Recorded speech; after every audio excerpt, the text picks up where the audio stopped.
प्रदेश विशेषमा आज हामीसँग हुनेछन्। भारतीय सुरक्षाकर्मीको दुर्व्यवहारले कञ्चनपुरवासी हैरान, हराइरहेका एक युवाको शङ्कास्पद मृत्युले गाउँले त्रसित। बारामा सडक अलपत्र छाडेर ठेकेदार फरार, उपकरण नियन्त्रणमा लिएर स्थानीयले बुझाए प्रहरीलाई। हुलाकी सडकले दाङको कोइलावासमा खुसियाली, भारतीय निर्भरता घट्ने आस। र निजी वन प्रति किसानको आकर्षण, निःशुल्क बिरुवा र प्राविधिक सहयोग पनि उपलब्ध। नमस्कार, म रुबिना थापा। यी थिए प्रदेश विशेषका आजका हाम्रा सामग्री। यसबाहेक प्युठानको झुलेलीमा आन्तरिक पर्यटकको घुइँचो सम्बन्धी सामग्री हामीसँग रहनेछ। हेर्दै गर्नुहोस् प्रदेश विशेष, समाचार, समीक्षा र सन्देश।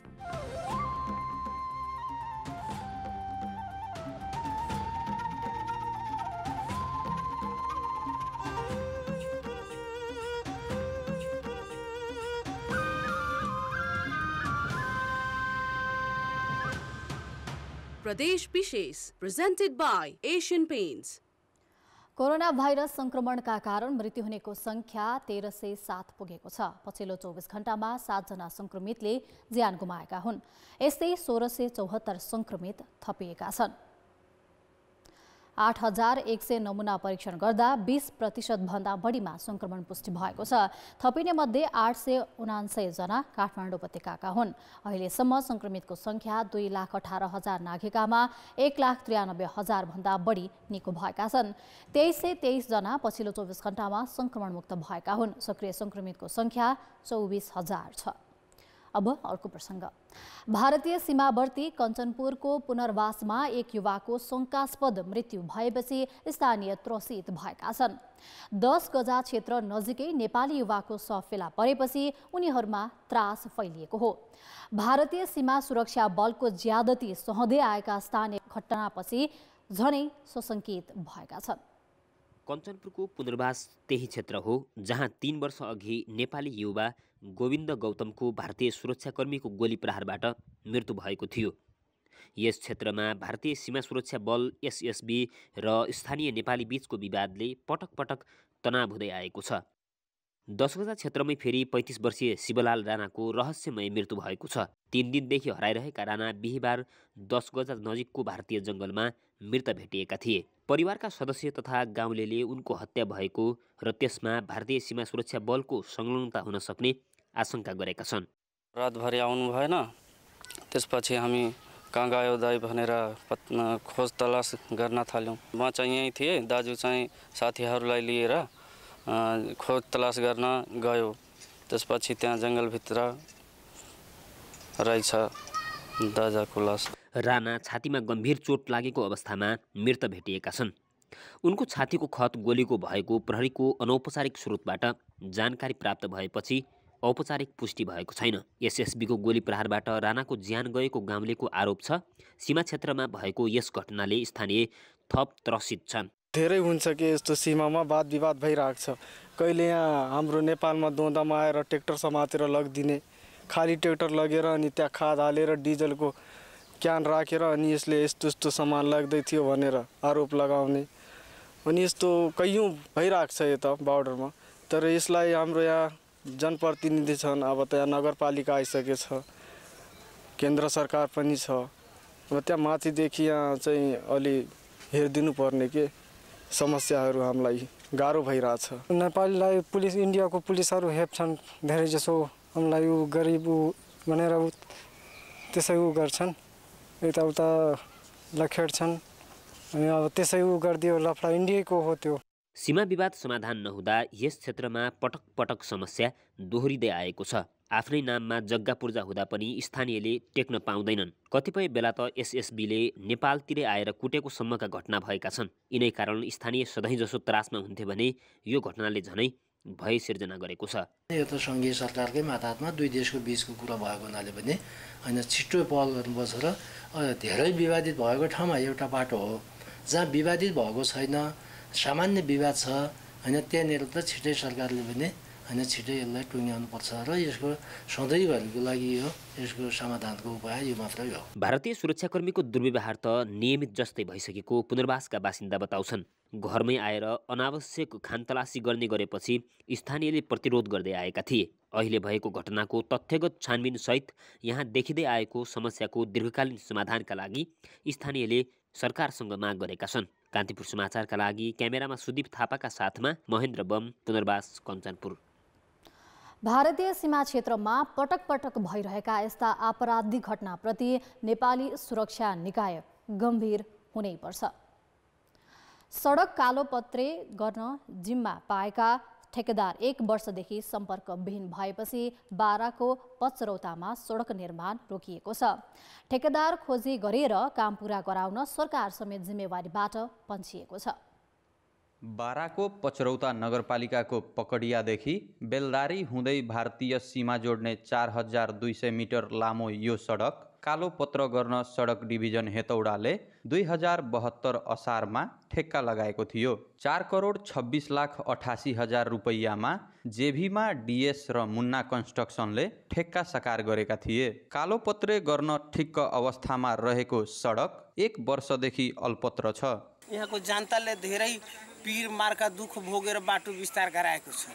त्यसको उपलब्धि अहिलेसम्म यहाँ जनताले यो ठेकेदारबाट पाएन। यो ठेकेदारको धेरै अब बुझ्नुस् कि बेगैर जिम्मेवारी हो। अब सरकारबाट अब लिएको टेन्डर रोजगार जुन छन् यो सरकारको पनि लापरवाही हो, ठेकेदारको पनि लापरवाही हो।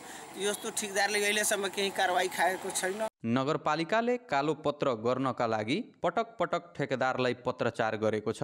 ठेकेदारले सडक कालोपत्र गर्न तदारुकता नदेखाएपछि स्थानीयको सहयोगमा नगरपालिकाले निर्माण व्यवसायीको लोडर, ग्रेडर, ट्रिपर लगायतका सामान नियन्त्रणमा लिएर प्रहरीको जिम्मा लगाएको छ। बेस मिलाएर फेरि भाग्ने क्रममा थियो उसको मेसिनहरू लिएर ड्राइभरहरू, अनि त्यही ड्राइभरहरूबाट कुरा लिक भयो कि यो ठेकेदारले अब मसिनहरू यहाँबाट लगेपछि फेरि काम गर्न आउँदैन, अनि गाउँलेहरूले एकदम मतलब मेसिनलाई रोक्यो। 2072 असारमा भएको सम्झौता अनुसार 2073 असार मसान्तभित्रमा सडकको काम सम्पन्न गर्नुपर्ने थियो। तर पटक पटक म्याद थप गरी 2077 पौष 13 गतेसम्म अन्तिम म्याद रहेको यो सडकमा 1 वर्षदेखि काम पूर्ण ठप्प छ। फराकिलो र सफा सडक प्रयोग गर्ने आश गरेका स्थानीय ठेकेदारको लापरवाहीले आक्रोशित छन्। कान्तिपुर समाचारका लागि रमेश ठाकुर, कलैया, बारा। सरकारले फरार ठेकेदारहरूलाई कारवाहीका लागि त्यति पहल नगर्नुलाई के भन्नुहुन्छ? तपाईँको विचार हामीलाई हाम्रो ट्विटर ह्यान्डल @OurKTB मा मेन्सन गरी लेख्न सक्नुहुनेछ। प्रदेश विशेष प्रेजेन्टेड बाई एशियन पेन्ट्स। ब्रेकपछि प्रदेश विशेषमा पुनः स्वागत छ। भारतसँग सीमा जोडिएको दाङको कोइलावास कुनै बेला पश्चिम क्षेत्रकै प्रमुख नाका थियो। सडक सुविधा विस्तार नभएपछि भने खण्डहर बन्यो। तर अहिले सडक र यातायात सुविधासँगै कोइलावास फेरिँदै गएको छ। कोइलावास नेपाल भारत सीमा क्षेत्रको एउटा दुर्गम बस्ती। कुनै बेला चहल पहल मात्रै होइन, लाखौंको कारोबार पनि हुन्थ्यो। पछि यातायात विस्तार नहुँदा भने सुनसान बन्यो। भएका संरचना जीर्ण भए अनि बस्ती खण्डहर। यहाँका बासिन्दालाई सानोभन्दा सानो कामका लागि छिमेकी मुलुक भारत पुग्नुपर्ने बाध्यता भयो। बिरामी हुँदा उपचार गराउन होस् वा सामान्य औषधि लगायतको अत्यावश्यक किनबेल नजिकै रहेको भारतको तुलसीपुर बजार पुग्नु यहाँका बासिन्दाको बाध्यता बन्यो। कोइलावासको विकासमा कहिले राप्ती नदी बाधक बन्यो त कहिले लमही कोइलावास सडक। अधिकांश स्थायी बासिन्दा लमही, गढवा र जिल्ला सदरमुकाम घोराईमा बसाइसराई गरिसकेका छन्। व्यवसाय व्यापार केही पनि छैन। व्यवसाय व्यापारको लागि पनि मान्छे त बाहिर पलायन हुनै पर्छ नि। केही मान्छे भारततिर पनि छन्, यहाँका मान्छे 2-4 अर्धजना विदेशतिर पनि छन् वैदेशिक रोजगारमा। त्यसले गर्दाखेरि पनि मान्छे यहाँ कमाइ खाने भाँडो थलो नभएकोले यहाँको मान्छेहरूलाई पलायन भएर रोजगारको लागि, व्यवसायको लागि बाहिर जानुपर्ने बाध्यता हो त्यो हाम्रो। अब भने कोइलावासको मुहार फेरिने स्थानीयको आशा छ। हुलाकी सडक आयोजना अन्तर्गत लमही कोइलावास सडक निर्माण भएपछि स्थानीयमा नयाँ आशा जागेको हो। सुरुमा कारण भनेको हाम्रो जग्गा ल्यानु सुकाले गर्दा, किनकि हाम्रो अब मेन भनेको अब लमही बजार अनि यो कोलै गाउँ, सिमरा गाउँ, गढ बजार, यहाँ चाहिँ प्रत्यक्ष यो मुआब्जाको कारणले गर्दाखेरि जग्गा विवादित भएको कारणले गर्दाखेरि हामीले मेन त्यो टार्गेट एरियामा चाहिँ हाम्रो काम ढिलो नगयो। बार्डरको नाका जुन भन्सार बन्द थियो, जुन ठुलो गाडीहरू आवाज जावत हुँदैन थियो यहाँ हेर्नुहोस्। त्यसले गर्दा पनि अब के हुन सक्छ हामी अपेक्षामा छौँ भनेपछि भारतीय जुन यो नाका हाम्रो भन्सारको नाका यो खुल्ला हुन्छ कि भन्ने एउटा ठुलो हामी आशामा छौँ। सामान्य कामको लागि समेत भारतको बाटो घुम्दै सदरमुकाम घोराई पुग्नुपर्ने स्थानीयको बाध्यता हटेको छ। सडक निर्माणले स्थानीयमा परिवर्तन र मुहारमा हाँसो ल्याएको देखिन्छ। भारतसँग जोडिएको दाङको सीमावर्ती क्षेत्र कोइलाबास साँच्चैकै पुरानै अवस्थामा फर्किएला त? कान्तिपुर समाचारका लागि रोशनमान श्रेष्ठ, कोइलाबास, दाङ। लमही कोइलाबास सडक निर्माण भएपछि स्थानीयमा नयाँ आशा जागेको छ। त्यो आशा निराशामा परिणत नहोस्। कुनै जमाना थियो आफ्नो खेतबारीका रुख काट्दा पनि मुद्दा मामिला झेल्नु पर्थ्यो। अहिले त्यस्तो छैन। किसानले आफ्नो खेतबारीमा लगाएका 23 प्रजातिका रुख आफू अनुकूल काट्न पाउँछन्, जसले अन्नबाली हुने खेतबारी समेत मासेर रुख लगाउन र किसानले अरू बाली सरह नियमित आम्दानी लिन थालेका छन्।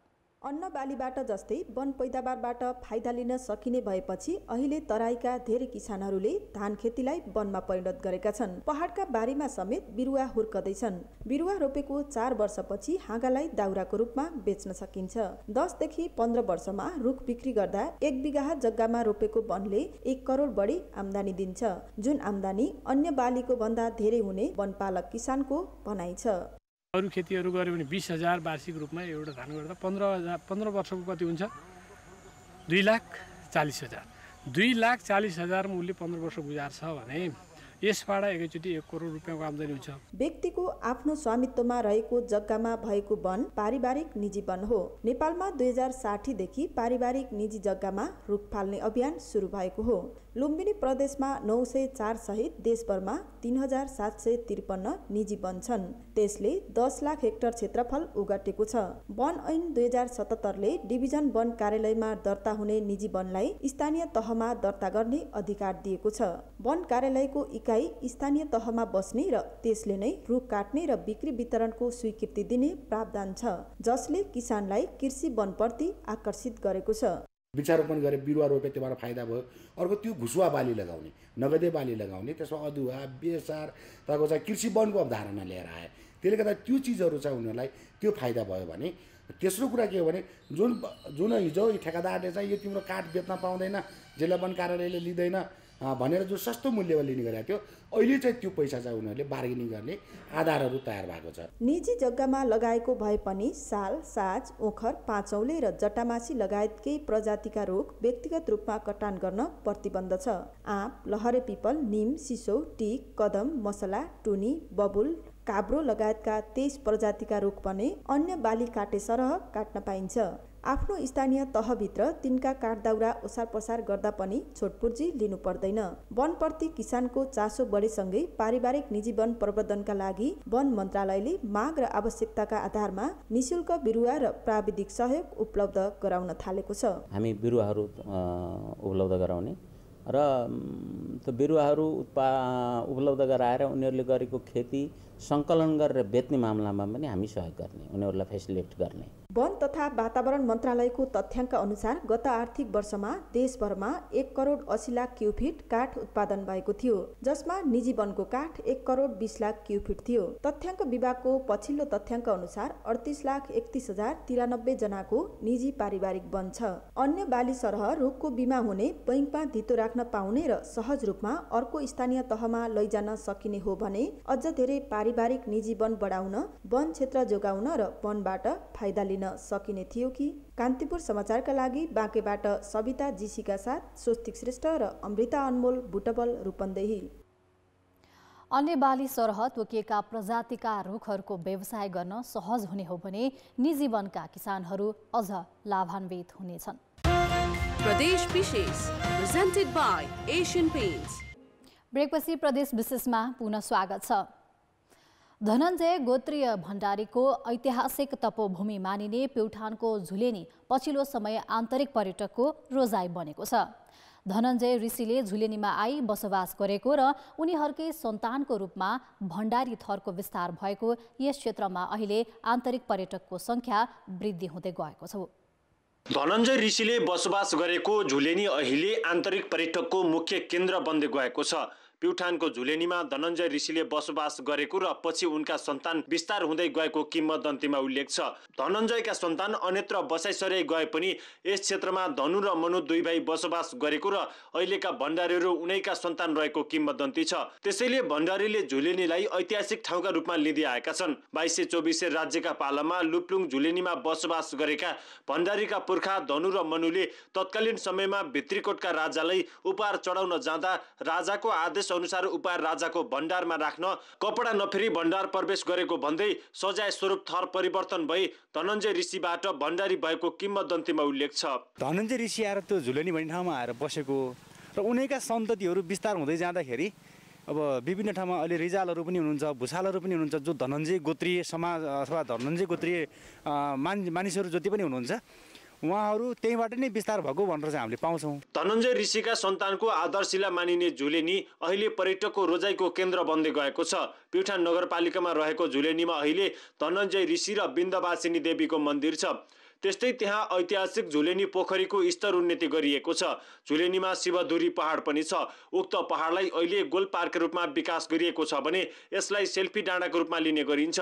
झुलेनीबाट प्युठानको आधा भूभाग अवलोकन गर्न सकिन्छ। त्यस्तै त्यहाँबाट धौलागिरी, माछापुछ्रे, प्युठानको सबैभन्दा अग्लो डाँडा कोठीबीर र स्वर्गद्वारीको पनि अवलोकन गर्न सकिन्छ। झुलेनी त अब नाम चाहिँ पहिल्यैबाट सुनेको, एकदम रमाइलो होला। पहिला सुन्दाखेरि लागेको थियो, तर यहाँ आउँदाखेरि पनि त्यत्तिकै रमाइलो चाहिँ लाग्यो। तर धेरै व्यवस्था हुन चाहिँ बाँकी रहेछ। मैले सोचेको भन्दा धेरै नै राम्रो रहेछ हैन। मैले जुन सोचेको थिएँ हाम्रो गाउँपालिकातिर नगरपालिकातिर घुम्छौँ होइन, त्यस्तै होला भनेर, तर त्योभन्दा धेरै फरक पाएँ मैले। 10 वर्षे सशस्त्र द्वन्द्वकालको समयमा युद्धभूमि भनेर चिनिने प्युठान र रोल्पाको सीमा लिस्नेसम्म पुग्ने पदमार्गको समेत निर्माण भएको छ। स्थानीय पर्यटनहरूलाई प्रवर्धन गर्नको निम्ति र स्थानीय स्थललाई पनि स्तर उन्नति गर्नको निम्ति स्वर्गद्वारी प्युठान भनेर चिनिँदै गर्दा अब यो दुईवटा पालिकाको मात्र नभएर प्युठान जिल्लाकै एउटा पर्यटकीय स्थल हो भन्ने रूपमा यसलाई स्थापित गर्न खोजिराखेको छ। अहिले आन्तरिक पर्यटकको पहिलो रोजाइमा रहेको झुलेनीमा खानेपानीसँगै अन्य व्यवस्थापन गर्न अझै बाँकी छ। त्यहाँको थप व्यवस्थापनसँगै स्थानीय उत्पादन पनि बढाउन सके यहाँ आउने पर्यटकबाट हुने आम्दानीले यस क्षेत्रका स्थानीयको जीवनस्तरमा सुधार आउने थियो। कान्तिपुर समाचारका लागि शमशेर विक्रम जोशी, झुलेनी, प्युठान। प्राकृतिक सौन्दर्य र ऐतिहासिक महत्त्व बोकेको झुलेनी घाटको स्तरोन्नतिका लागि आवश्यक पूर्वाधार विकासमा स्थानीय सरकारको ध्यान जाओस्। प्रदेश विशेष आजका लागि यति नै। प्रदेश समाचारहरूको साथमा भोलि फेरि आउनेछौँ। कान्तिपुर टेलिभिजन हेर्दै गर्नुहोला। नमस्ते।